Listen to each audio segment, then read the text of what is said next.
What is up, guys? We're back, as the title says, with the blind second Yosenju first place deck. I took to locals and won this sick Trish mat that's in the background. We did a complete sweep. We never dropped a single game, so I thought that this deck was probably worth showing off. This locals, we do have two in my area. One is a lot more competitive, just tier Spright, anything like tier 2 basically as well. And then we have a second locals, which is a little bit more casual friendly, and that's what this locals was. But just that clean sweep, I think, is worth showing off. There were still some good build. I mean, we played against decent contender decks. Round 1, we played against Blue Eyes, which is Rogue. Round 2, we played against Pendulum with all the new support, and she put up a crazy turn 1 board both games, but our deck was just able to ultimately break them. Round 3, we played against Heroes, which, I mean, I guess most people would consider a decent rogue option. It has the regional top every couple months, it feels like. And then round 4, we played against Spright, which is one of the better decks of the format. Round 4, just a quick note before we jump into this, I played against my friend who was playing Sprites, and he actually let me go first because I showed him what I was playing, and he kind of had seen me playing throughout the rounds, and he thought my deck doesn't do anything going first, but we play like the Abyss Dweller, and we play Fenrir, which we'll get into, which is enough usually to hold off a lot of decks, just being able to have a blank of their graveyard and a banish off of that, and it proved to be enough.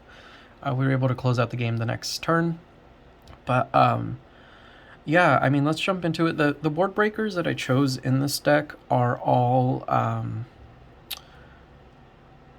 board breakers that, how do I word it, don't interfere with the battle phase or damage. So there's no Prosperity to dig, there's no Evenly Matched, there's no Dark Ruler, no more. Just like, I want to just hit for a big chunk of damage, and if needed, Cowboy for game, which I actually did do against Heroes.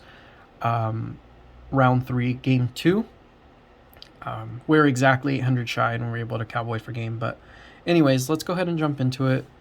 Pretty straightforward lineup. We play the comma 1s, comma 2s, comma 3s, and just one Sujik. I don't want to open 2 of these. My my big board breaking monsters do what this does, but way better, which is just get something really big.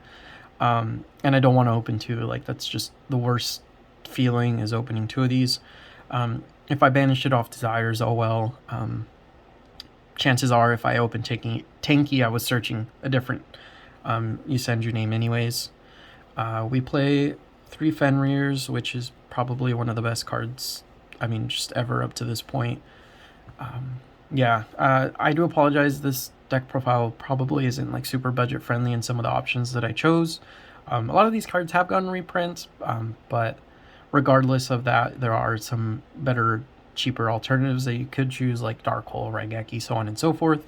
I didn't play a D-Shifter just because I didn't anticipate tier. I actually had it in the side deck. I'm not covering the side deck. Again, this was 3 weeks ago and I pieced apart the deck, but my friend is taking this to regionals, so I figured I would put it together real quick, do a deck profile before I loan him some of the cards that are in here. And I just didn't have time to dig through all my stuff for the side deck stuff, but I'll let you know kind of what I played. Pink, just because it's a free body. 5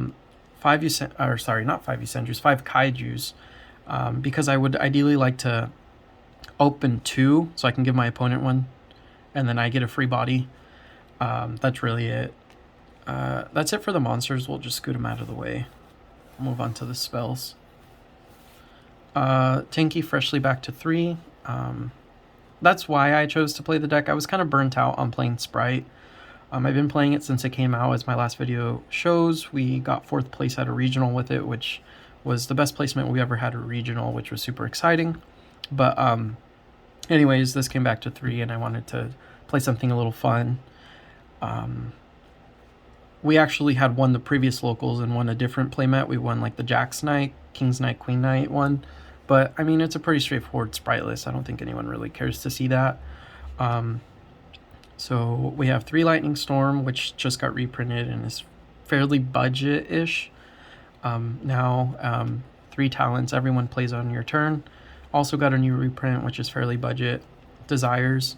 I don't like Extravagance because you have to activate it at the beginning of your main phase 1, And a lot of people will just negate it, so I'd rather break the board and then ensure I can get my desires to search too. It's semi-limited, so we don't play the third. If not, I probably would. We play the double slumber. This card is really good against pendulums. They set up an Appaloosa. I do remember this game 1, Appaloosa, Dweller, and IP, but I mean that would probably kill any other deck, but Slumber just said nah. Yeah. And then we played Mind Control and Change of Heart just to take a monster. This lets you attack, so you can just guarantee some extra damage. Feather Duster for back row. Monster Reborn was actually like crazy. I was able to reborn a Baron round 1 against Blue Eyes that they made, and just basically get a free Omni and a free pop. Against round 2 against Pendulum, I was able to reborn a big ass body. I don't remember exactly what game it was, but just to close out the game. Round 3 against Heroes, game 1, they kind of stopped my plays, but they had a level 4 hero and I had Yosenju, so I was able to just OTK through this card, which this card is cursed. I opened it 5 of the 8 games, but I mean, it won me a game, so I think the payoff, I guess, is there. I would rather not open this, but oh well, it gave us a free win in one of those situations, so we'll take it. That's it for the main deck. 40 cards, just clean, straightforward 40. And then onto the extra deck, we have Double Dweller, just because it's probably the best card in the format. Chidori, just because it's Chidori. You can essentially, if you break the board and get into simplified game state, this is almost like a pseudo like Yodalock, because you can just put a face-up card to the opponent's top of the deck, and if you can put like a dead card that's not going to do anything on its own, a lot of times this will just close out the game. So I'll like go Chidori, stack, and then attack, and then main phase 2 get a free Zeus, and I've just looped them to where they're screwed off their top deck. 101, this card's pretty power crept, but it's just there for certain situations. Just needing to get a body off the board and attacking. Kind of the same thing as Chidori, and then attacking and then going for Zeus. Cowboyed for game 2, round 3 against Heroes.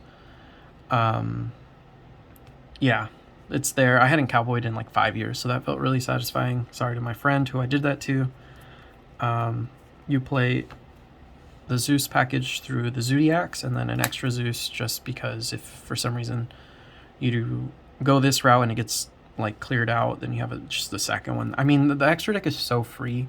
I had ordered a playset of, what is it, like the new board breaker, is it Ultimate Slayer? So like I was picking up like good targets for it, so like this could be something for it. Like there's so many good board breakers that you can play. I know that my OTS second place deck profile I did like 4 years ago. We didn't really have as many board breakers as we do. Like I feel like this specific build of Yosenju has just gone like the best like power options, I guess you could say, because like the first option, or the going first build with like stun and stuff, it's too slow, man. Like the way the game is, unfortunately, it's just not really a viable option anymore. And like the release of talents, lightning storms, ultimate slayers, just like all these crazy board breakers, right? I gotta get back to 3. Like this specific build has gotten so powerful in my opinion. At least at a local level. I don't know how I would do at a regional. Like I said, my buddy's going to play it at a regional on Saturday, which is in a couple days. We'll see how it goes for him. I think just depending on, how it's piloted and your matchups, like you can steal so many games for free just cheesing your opponent. And then we had just a generic link too, so if I had tactics and I had to steal the monster, I could link it away. And then I did play Winter Cherries, 2 targets for him, just the 2 best decks of the format. But on the note of like tiers and stuff, I would make some changes to the deck just because like the kaijus aren't exactly like the greatest against tier. And you play 7 of these. What I would recommend you play 3 Imperm, which is just the best hand trap right now, I believe. just not triggering your opponent's talents and being able to stop the Kick Hallows or the Gigantic Spright or the Robina or Eaglin. Those are the best 3 decks of the format. And then 3 Shifter. Just being able to skip your opponent's turn and then killing them is like so crazy. I think that to play the Shifter correctly against what is it called? Oops. Against Tier is you want to wait for them to commit a normal summon so you can OTK them through the double or nothing. Because if usually, a lot of the times, if you just Shifter your opponent and you know they're playing Tier, they're just going to skip and just challenge you to OTK them. But if you let them commit a monster and then Shifter them, it just makes because your Utopia cannot attack directly, it just ensures that you can OTK. And then you have a 4th slot, which is a flex option. Like, you could play 2 Raigekis, because Monster Reborn against Tier isn't that great. They can just, Ishizu shuffle it away, but you could play like double Raigeki or double of Ultimate Slayer or whatever as other options. But those are the changes I would make if I was taking it to a regional. But yeah, that's it, guys. Thank you for watching. I really appreciate it. I know I've been plugging in my Twitch on the other ones. I've been slacking a little bit on streaming. Life's just been really busy, but Emo Dad 1 on Twitch if you guys want to watch. I should hopefully be able to get back to streaming regularly pretty soon. I've been deep in the Edison tank lately, so you guys will probably get a dick profile on just an updated list for my 2nd place Coderis hero list I've been messing with. I think it's pretty promising with the changes I've made, but we'll end on that. Again, feel free to leave a comment. Any recommendations, changes, they are greatly appreciated, but thank you guys.